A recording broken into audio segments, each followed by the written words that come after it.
Evening. Welcome to Greenlight Bookstore. Hi everyone, can we turn the music down? Thanks.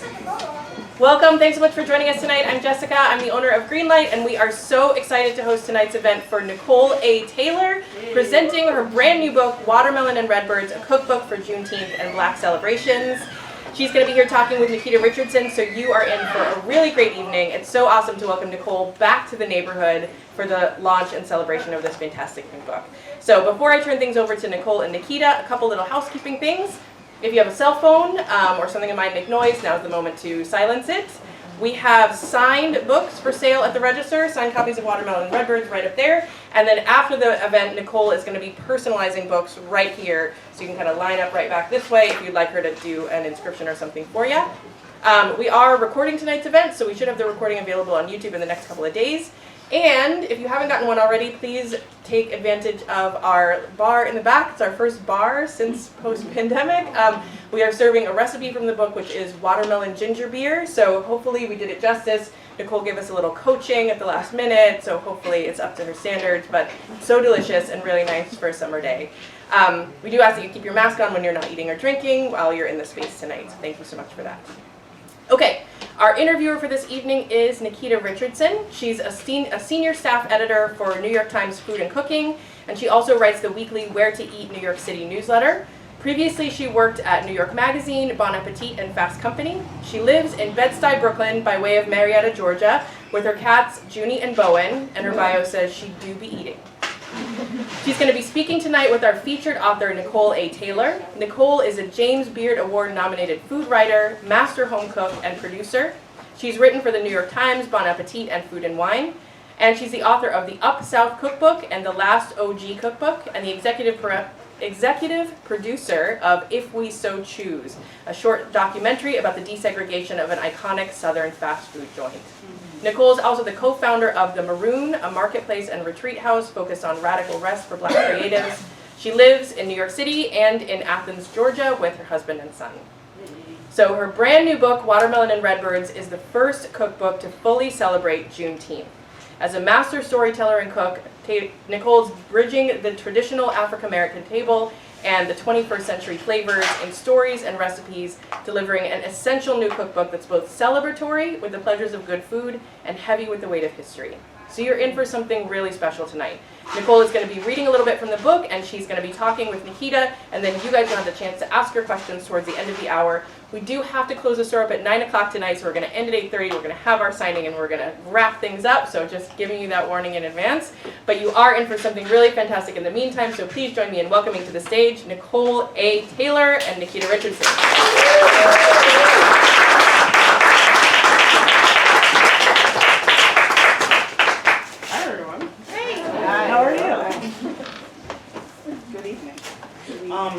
So I'm Nikita, obviously. This is Nicole. We're going to start out with her reading. Hi Sarah.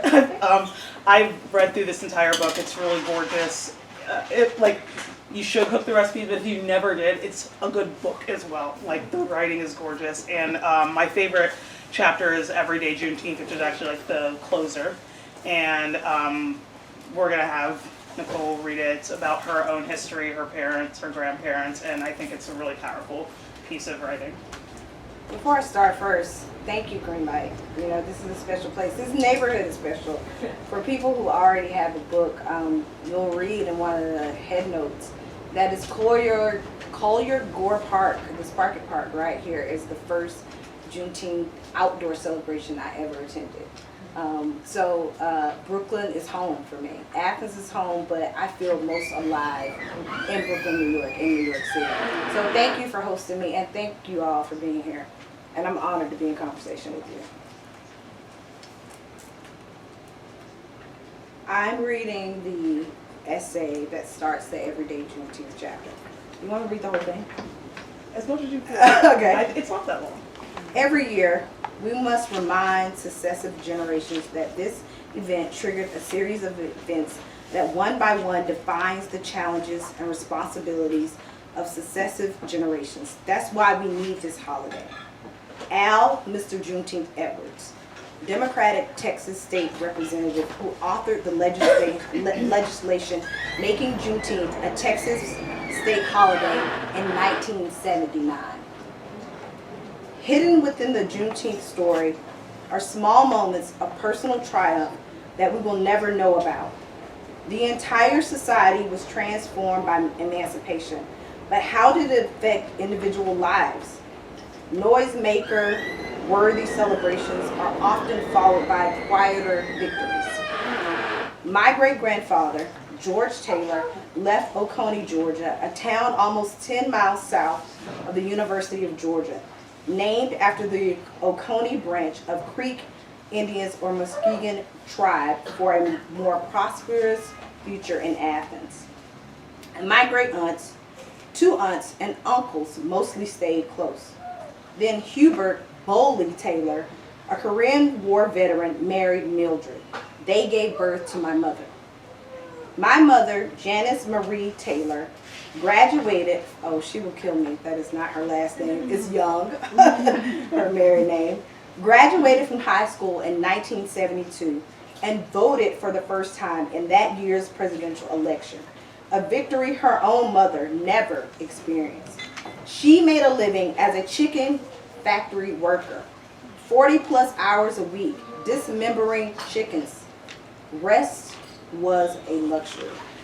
And one day, I probably take as many coffee breaks and rejuvenation breaks as she got in a week. My midday lunches can take 2 hours or more sometimes. My mother showed me how to hustle. My experiences are teaching me it's fine to pause. Even so, I'm unlearning the urge to plow through the day and rush on through to the next one. I pause. And in the stillness, I connect with my whole self in ways my ancestors were not allowed. No space was held for them.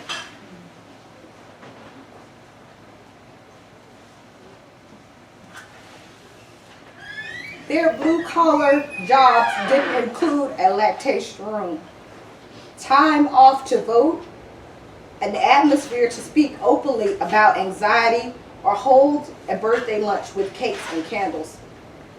I set my weekly intentions knowing that my responsibility is to remember to fill my heart with gratitude and to say my ancestors' names when the room is full and nobody is listening.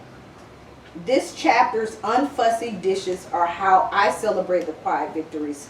Nothing says celebration like making waffles on a slow Saturday morning, or patting the salmon dry, cutting the okra, chopping the pecans.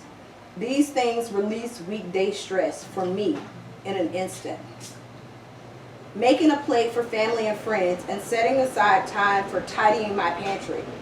When I have made time to do these things, I count myself happy. Even on the days that are not holidays or holy days or special days, we should do special things for ourselves and the ones we hold dear. These small, everyday traditions, these molecules of the ordinary, can have power and meaning if we allow them to. Rituals of leisure and care are as much as a testament to what Juneteenth has made possible as voting rights and desegregated buses are. It's these rituals that I want my son to embrace and feel and understand as important components of the legacy of Juneteenth.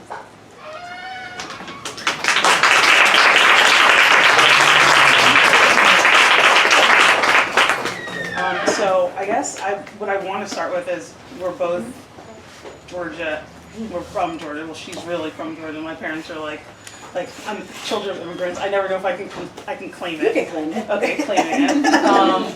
And you know, you came up here and you kind of embraced Juneteenth in New York. So I was wondering what your own personal history is with Juneteenth, and like when you first heard of it, what was and like that kind of the feelings that it evoked in you. I first heard the word Juneteenth, I would say probably in my early 20s in college, but I still didn't understand it. I knew that it was attached to June 19th, 1865, and I wasn't even clear that it meant freedom for Texans. So it was a very blurry holiday that I didn't get an education about in school. But that moment that I described early on in Fort Greene Park, I made a conscious decision, that was more than a decade ago, that I would celebrate Juneteenth every single year. And what I realized also at the moment is that many Juneteenth celebrations mirror the celebrations that I had in Athens, such as my great uncle, Uncle Ben. He had a fish fry every single summer, and everyone was invited. Like he didn't pick up the phone and do an invitation. You just knew that he was cooking fish. He was an avid fisherman, and he would have this crazy dish called turtle mole, which I just saw a whole Facebook post about the history of chicken mole and turtle mole. And he would make this big pot of this stew, and I remember as a kid thinking, this is actual turtles in here? But there was the punch. You would see the punch. There would be people gathering around the smoke or the barbecue pit. And the more and more I started celebrating Juneteenth and started visiting places like Austin on Juneteenth weekend, I realized that there was a connection. No matter if you were from Texas, or if you were a Texan living in California or Oklahoma, or if you were just a Southerner living in the American South, we have this common bond around food and communion and drink. The bones of it are everywhere. Yeah. And so, rushing towards 2020, when, everything was shit. How were you reflecting on Juneteenth in that time, especially when there was this call to make it into a federal holiday and to really, set it into stone after it being a very unofficial holiday for so long? Yeah, so the winter of 2020, I started working seriously on this book proposal. I'd have to say that I've been celebrating Juneteenth and creating content around Juneteenth in 2020 for 8 years plus. I think one of the first big things that caught a lot of people's attention, and I wrote a story for the New York Times around Juneteenth food. It's titled Hot Links and something, red drink. And I don't know. I read it last week. And my agent texted me and said, and I've been trying to think of book concepts. Like, I want to write a brunch book or a breakfast book. And my agent texted me and was like, this was 2017. You should write a Juneteenth cookbook. I literally deleted the email because I thought it was too niche. I thought I'm going to have a hard time selling this to publishers. No one is going to buy this concept. So she kept coming back to this idea of doing a Juneteenth cookbook. And so worked on it a little bit, 2019, 2020 I got laid off, and I'm like, okay, I need to work on this book. Even then I was just kind of I'm working on this book because I need something to occupy my time and what's next for me. But the murder of George Floyd and the uprisings of 2020, that was the moment that I knew that this wasn't about me and that I needed to put something out in the world that centered Black joy and Black celebrations, something to juxtapose all of this pain, all of this anger. I knew at that moment that it was okay to do this Juneteenth book and it was going to be all good. And here we are. Yeah. So I think what's really interesting about this book is it doesn't hold on too much to tradition. It pays homage to it, but also you're just creating your own things. You're there's coleslaw, but this is a very green coleslaw. This is you're using watermelon, but it's not the center of it. It's just part of it. You know what I mean? So in terms of picking out the recipes, how did you kind of decide between following tradition and kind of realizing this is your opportunity to create the tradition? Yeah, so there was probably a 3-step process in coming up with recipes for watermelon and bread birds. First, I literally sat down with my moleskin or either in a Google Doc, and I wanted to write down all of the foods that I consider, and other scholars and historians consider foods of the black table or the African American or black American table. So I wrote down sweet potatoes, leafy greens like collard greens. I wrote down what some people call trash fish, which would be like catfish or mullet.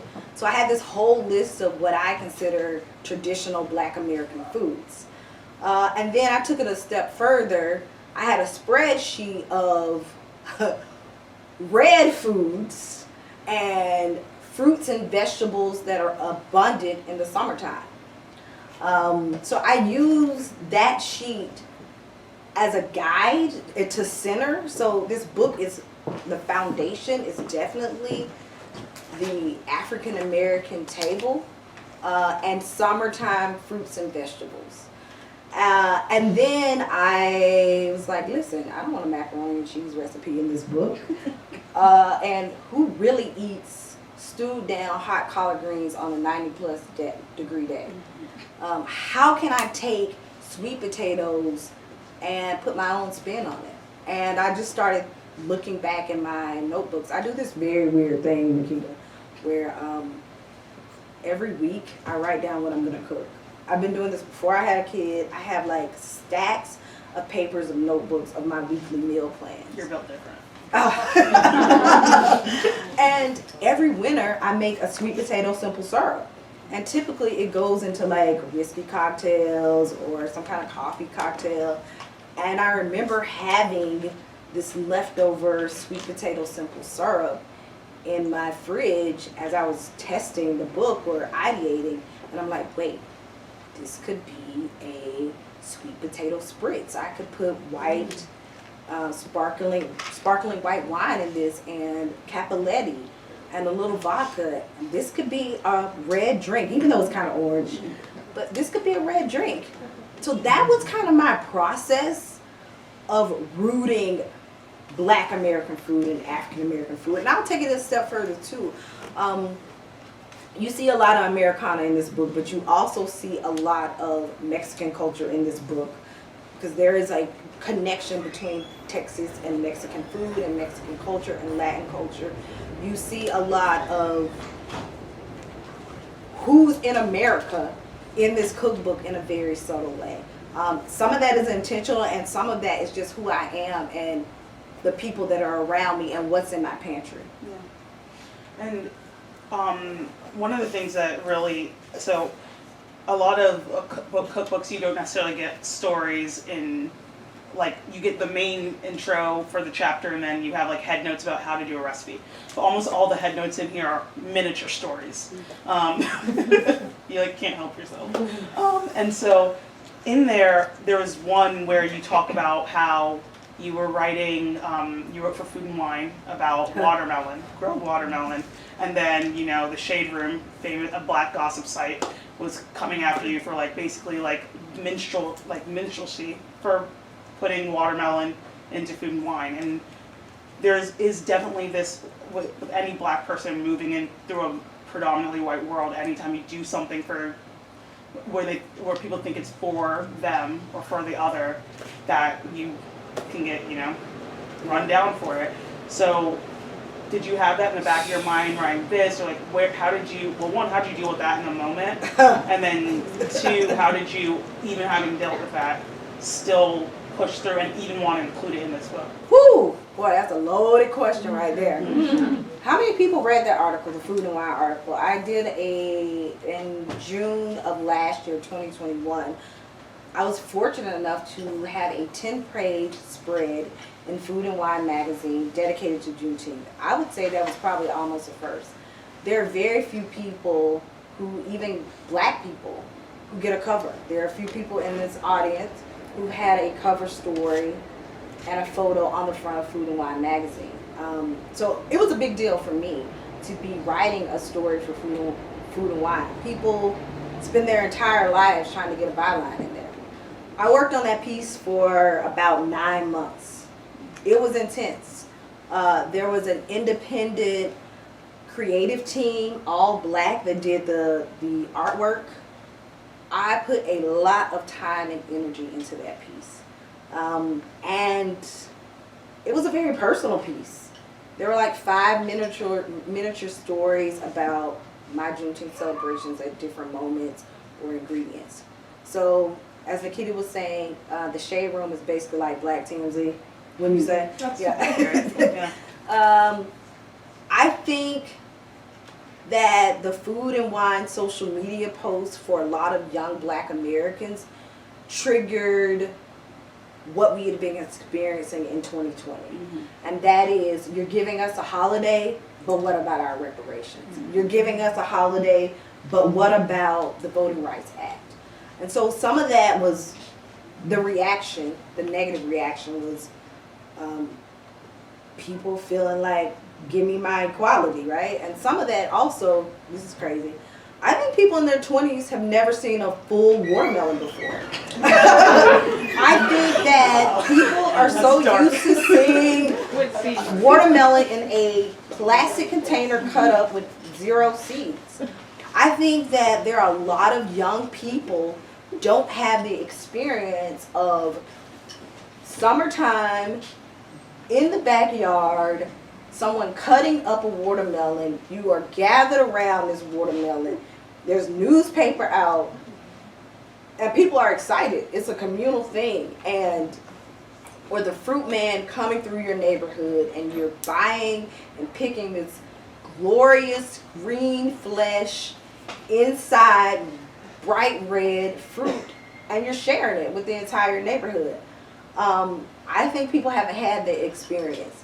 And so a lot of images of watermelon for Black people, or images that you see of watermelon in Black people, are very gross and disgusting and exaggerated, and their advertisement. And so that was a very crazy period for me. Oh, the mic is coming on. It's when we're like talking over it. It was a I very think we're crazy. also projecting well though. Okay. It was Can a very, anyone not hear us very well? Great, project. Cool. Yeah. It was a very crazy time for me because I had to make sure that all of those feelings and all of the things that I just mentioned, that they were interjected in the book. It knocked me off my feet for about 3 months. I could not, I was like, I had to get an emergency therapy appointment because people were in my box calling me a coon, Black people. So I had to deal with that and process that, but I made it through. Yeah. Yeah. I think Let me add this. I also think that there are people that don't understand what it means to be Black and to navigate the food media world. Nikita and I, Osai, I don't see who else is in the room. There are only a handful of Black people who are at the top of their game writing about Black foodways. And so, yeah, it can be very crazy when you get something like that to happen to you. Basically, internet trolls. Mm-hmm. Oh, trust me, I'm like, it's like once you're in like at the Times, it's kind of like people love to come after you just for working there. So I get that. But still powering through to the book. I powered through. Yeah. So how do you ultimately want people to use this book? Not only now, but like you can imagine like 20 years from now, 40 years from now. Well, I want people to center the holiday. June 19, 1865, more than 200,000 Black enslaved Texans were notified more than 2 years after President Lincoln signed the Emancipation Proclamation that they were free. Did I say that when we started? But I always try to start my conversations by saying that, because I keep hearing now people like cutting it out there like, that's the day Black people found out they were free. I'm like, no, you got to full throat. Say it all the way out. So I hope that this book helps people to say it fully, what the day means. All people, all Americans. So that's number one. Number two, I want people to cook. I want people to get inspired and cook from the book on Juneteenth and throughout the year or the summer. I want Black people to lean into tradition, to think about their own family, to think about their own celebrations, and to see how they mirror Juneteenth and start documenting that, like, and looking in my book and to see like, oh, she has a southernish potato salad. Who's the person in my family that makes the potato salad? Let me write it down. And for my non-black family and friends, I want them to use this cookbook as an opportunity to sit around the table with their family and to talk about Juneteenth, and or to do some actionable things like, it's Juneteenth, let me support a black-owned business. In the front of the book, I have a section where I literally list my favorite black-owned, indigenous, and POC-owned food products. The second printing has even more. I mean, I could go on and on with them, but I want people to open the book up that day and say, you know what? I'm going to make something, but I'm also going to go online and support a black-owned business. That's what I want people to take away. And I also want this book to, it's the first. That's crazy to say, right? It is the first cookbook dedicated to Juneteenth. I hope that it is one of like dozens. There's so many stories to tell. There's so many people who can dig deep into their East Texas heritage or into their life in Milwaukee, and their parents are from Texas. I want more Juneteenth cookbooks out in the world. Do you have a favorite recipe? Oh. Can you? I would say one of my favorite chapters. I feel is super fun. You know, we're kind of heavy in here. Everyone's like, yes. But fun chapter is the festivals and fairs chapter. Yes. Wouldn't you agree? I think it's gorgeous. The funnel cake. Who loves the funnel cake? Plus, there's a picture of Garvey in there. Okay, where is Garvey? He's probably outside. Yeah, my son is in that chapter. He's holding a corn dog. He doesn't love a corn dog. And if you're not into corn dogs, I made a zucchini dog. So you can take a baby zucchini, use the same batter for folks who are meatless. And I do the same thing with Japanese turnips. I call those corn balls. That's my favorite chapter. Yeah. And that chapter is in there. The chapters are set up where I'm telling people these are the essentials of Juneteenth. A red drink is an essential. Barbecue cookout, potato, fruit, and green salad is an essential. The desserts, and then obviously the everyday Juneteenth chapter is a little different. But the festival and fairs chapter, people in Texas or people in other parts of the country who are having their own Juneteenth celebration in their backyards, they tend to go to a parade first, right? And you know how when you go to the parade or you go to, what happened last weekend, Dance Africa, you know the best food is the longest line, right? And so at a Juneteenth celebration, there's usually a man there selling fried fish. So I have a fried fish recipe in there. Yeah, I just made that chapter super fun. I wanted to be super nostalgic, you know, to bring up, if you went to Six Flags in the summertime, like what did you die to get at Six Flags? So it just reminds all of us of summertime, when things were very easy and very light, and you were with family and friends, and you could literally smell the love in the air. Yeah. And with climate change, it's just going to be summertime year round. So I think we can open up the floor for questions from the audience if you have any. Raise a hand. Project. I see a lot of my favorite people. I can bet. Look, I'm good with the eyes. I see Sarita Gates. I see Sarah. I see a lot of people who, crazily, Sarita, you're mentioned in the book. I should say this. Just finding out. I'm getting people. I mean, I want people to ask questions, but I see one of the things that I did this kind of name dropping thing in the book, right? On purpose, because I want folks to Google ordinary folks, extraordinary folks. And so I see some of the people who are in the book, And I'm in the audience. In working through this book, I actually ended up like finding the New York Times article from 1865 about the order. Oh wow! Like you can go online like right now and go find it, and it's like in the hardest to read print, but it's there. Did they mention food? No. It was like the general order number 3, like that. They're like this colonel's down there, or the major general, excuse me. and then there's like an article about the Emancipation Proclamation, and it's real because Times has been around since the 1840s. So yeah, a lot of the all those things Texas still exist. We're not that far from this, removed from this history.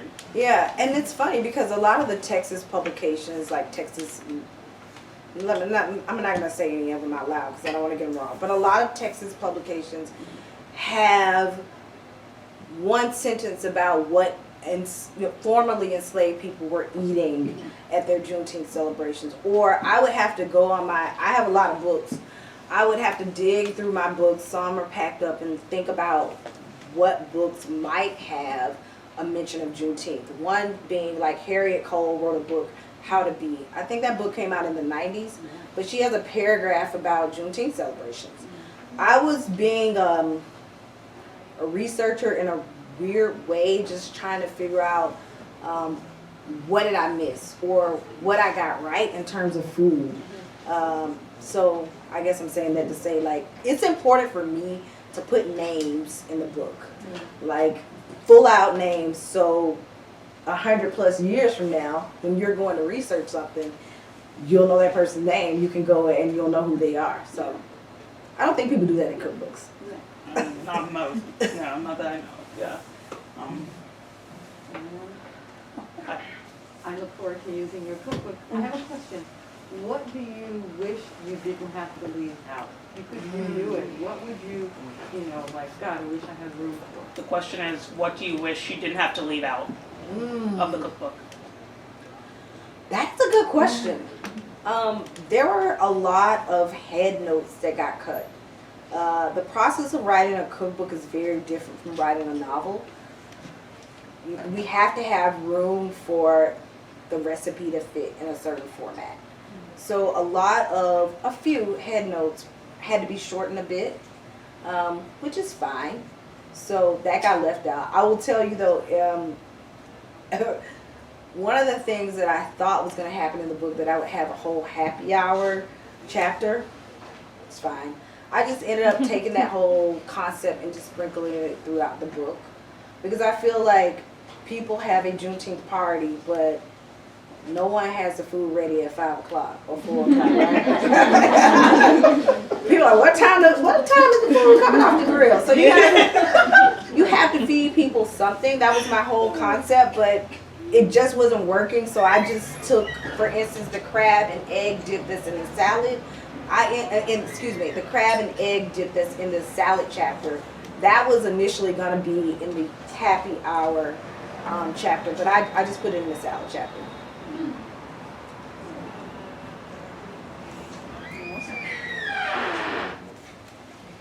Yeah. Hi. I would love to know, when you are developing the recipes, writing the book, what are the other things that you do to nourish yourself? Whether that's cooking other food, whether that's reading other books for inspiration, or spending time with family, going out, whatever. Is that you, Kimberly? It's me. I was like, what's up? hi. Hi. I'm so glad to be here. It's good to see you. Nicole's been away in Athens. Yeah. I actually, but before I answer that question, I have to say, I was back in New York, I can't even remember. I stood outside for an hour, almost an hour, to get in Greenlight to browse for like 10 or 15 minutes. I felt so good. I was like, oh my gosh, I haven't been in a bookstore in like a year. That feeling is amazing. That is, getting into that question, what do I do to nourish myself? That's what you asked me, right? I love books. I love being in bookstores, and I know that I am, what's the word here? I'm good when I've read a book and I can talk about it. I know that I'm balanced when I listen to a lot of audiobooks now because I have a kid. And on top of getting the audiobook, sometimes I buy the book, like Shine Bright, Danielle Smith. I have the audio version and the hard copy. But when I finish a book, I know that, like, okay, I'm not in this crazy weird state where it's all work. I'm taking time to nourish myself. That's one thing that I do. I love being outside. I'm a person thrives off plants. I have so many plants. My plant sitter is here with my New York City plants. I have plants in my house in Athens, and when I need to calm down, I just put my phone away, tuck it away, and I start fiddling with my plants. Or I go outside on a long walk and start looking at the flowers around me, the flora around me. Yeah, I would say that those are two things that, and it's funny because I have a little sidebar in the everyday Juneteenth chapter called Carpe Diem. And I give a little guide of what I do, suggestions of things to bring in the essence of Juneteenth every day. And I think I mentioned those two things. Thank you for sharing. Thank you. I have a question. So it's actually towards both of you, but I mean either of you. I think for especially you guys and probably most of us in the audience, we all have this understanding and I think feeling about the power of food in preserving memory and history and celebrating identity. But I think it's not easy. I'm asking you two as food writers now, maybe as a cookbook writer, what your perspective on that, like actual, maybe even technical and like literary power of food when it comes to looking at things like identity and history and celebration. What is the process? What have you discovered about that in the actual writing processes? I'm gonna let Nikita talk and then I'm gonna chime Well, I in. know on our team we're like, there's always a food angle. Like always, on everything. Like everything comes back to food all the time. And so like when you're, I think like what I like about this book is, like I said, it's not as attached, it's not overly attached to the past. It also is, you're allowing yourself to be, you know, present and to be part of being Black in 2022 and not just having to, you know, say, well, you know, this specific being was very cherished, and there's a lot of writing on that. Like, look, I got Jessica B. Harris's memoir today. I just bought it over there. So it's like Dr. Jessica B. Harris, so everyone knows, like, food historian. And I think when you're pulling apart people's history, food is where you should start, because I had to eat to get through it, right? And I think that is how I personally see it as, and also because it all trickles down to how we eat now. This is like literally why I live in New York, because I can eat almost anything here, because all these histories trickled into one place to give me the food that I can eat, like the entire world in one place. And that isn't just here. This is everywhere. There is that trickling down of history into food of that place. What she said. Nicole, you know you are one of my favorite people in the entire world. Ditto. So anytime Nicole writes a book, please get like 3 and 4 copies, because they're going to be amazing. But my question is, inside of this process, as far as testing the recipes, who are your OGs that you reach out to where you're like, I don't know if this potato salad is hitting the way I need it to. That is a good question. First of all, I hope that my volunteer testers, none of them are here, because I had a crazy snafu in the process of writing this book. My longtime assistant got sick and was MIA for months, and then she reappeared. And I got all of these notes from people who I shouldn't be saying all this, but I am saying all this. I got all of these notes from people who tested recipes from my very first book. They tested a few items from this new cookbook. So most of the people, there were 6 folks, they are professional cookbook, well, I would just say cookbook authors, like Nancy McDermott. She's written a million gazillion books. She's known as, you know, she's a Southern food writer who's also written about Asian food as well. But she tested some stuff. And then one of the things that I probably would have done more of if we weren't in COVID is I usually make stuff, have people over, and then just see how they react, or they're like, this needs a little bit more salt, or they keep saying, let me get a little bit more of that. You know, you don't even need to test it again. And I don't like to have food people around all the time because They're annoying. I mean, giving me comments, right? You know, listen, I've been going out to dinner the last few nights with food people. We are an interesting bunch of folks. We like our stuff a certain way, all right? So I want everyday, ordinary people to give me feedback. And I will, one note, Sarita, about this book is that I wanted to make sure that all the ingredients were super accessible. My first cookbook, I feel like I was kind of a food snob, and it was all like, I live in Brooklyn, but yes, buy this fancy Anson Mills grits. And listen, I still love Anson Mills, but I have so many specialty products in that first book that I'm just like, ugh, did I do that? This book, you can go to C-Town, Food Town, Kroger, Publix, wherever you are, and you are likely to find every single thing. There may be like one or two things that you cannot find in your local corner grocery store. I would even say some of the stuff bodega. So I did that on purpose because, listen, food is really expensive right now, you know. I remember having a conversation, we're getting in the weeds, but I want to say this, like, I remember having a conversation about the lamb chops in the book.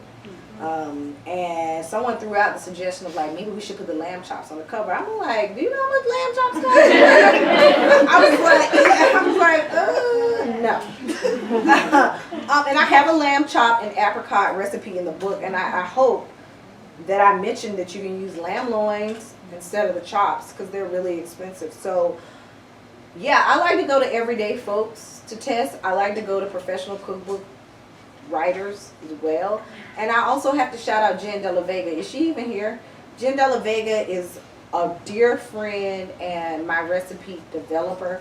She worked with me on my first cookbook when I had no money to pay her.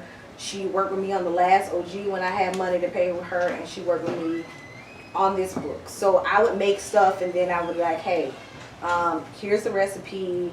It's not fully formed. Make it, tell me what you think. She would bounce it back to me. So we did that for a lot of the recipes. So when you start doing a book like this, it's not a one-person show. It takes a village. Yeah, it takes a village. And I will say, I don't think people realize this, but I did this book in like record-breaking time. You said winter 2020. Yeah. And it has to be turned in before it's published. For So when you would say months how many years it usually takes a cookbook author to get a project out? I don't know. It depends on the book, but more it's gonna be like 2 years. People 2 go or 3 2 years years? between their books, unless you're in a garden. But I mean, But who has the time? yeah, she has a way bigger team than me. But no, I got this book done in probably like 18 months. It takes some people like 2 to 3 years from signing with your publisher to the pub date. Like a lot of people are just finding out about the book right now because, you know, I only had like a 2-month marketing period. People are like, oh, I didn't even know this was coming out. I'm like, yeah, I kind of just turned it in February. Literally, it went to the printer like March. I can't even remember. It went to the printer in February. It was printed in the U.S. and here we are. I think that's all the time. Oh, I'm so sorry. I'm not. I don't want to. I don't want to say it is yet. If it isn't, then you're next. If it is, Nicole will be here. And You can take one more question. yay! Okay. Sorry, I just 9 o'clock. You kind of went into this. Hi. Hi. Sorry, you kind of went into this in your last question about affordability, and I was going to ask for like younger Black women or Black men that are coming up that want to that maybe have been around Black food and that, of course, the Black culture, but that want to take a spin on what they consider like cooking for their friends. Or, how do you hope that this book really inspires them to come and bring their own flavor to their own food? Yeah, I mean, this book is super approachable. If you are new to cooking or making cocktails, I know for certain you can open up this book and there's something for you. For instance, the punch. It is literally pureed fresh watermelon. If you have a blender and cheesecloth, you can do that. I mean, there are probably other hacks to strain watermelon as well. Obviously, in the cookbook, I give directions on how to make a ginger bug or homemade ginger beer. But hey, Greenlight bought one of my favorite ginger beers, which is non-alcoholic, by the way, and put it in the punch that you guys are drinking and garnish it with fennel, which I just went to one of the stores here and bought some fennel, and that's the garnish there. So anyone can make that. I think that's super accessible. The same thing with the meats, right? There's a chapter, cookouts and barbecues. Sure, I have beef ribs and pork ribs, but I also have a mushroom recipe. And I feel like if you don't have access to a charcoal grill or a gas grill, you can make the mushrooms. Matter of fact, everything in the cookout and barbecue chapter, you can make in the stove, in the oven, excuse me, or on the stove top. I did that on purpose. I don't say that, I don't think, in the book, but everything there I've tested inside of the house. So for a young person that wants to just have a few people over, sure, yes, it's accessible and affordable. No expensive ingredients in the book. I think it's also about, for young black folks, like coming out of 2020, like we're like trying to start creating our own traditions. You know what I mean? Like not all of us have a ton of traditions. We don't remember how our grandmother made that. We don't know how our uncle did those ribs, you know what I mean? And it's like, this is, I feel like, a place that you're giving people to really start. And I think that's like beautiful. Totally. And this book is going to go places. I know it. Thank you. Yeah.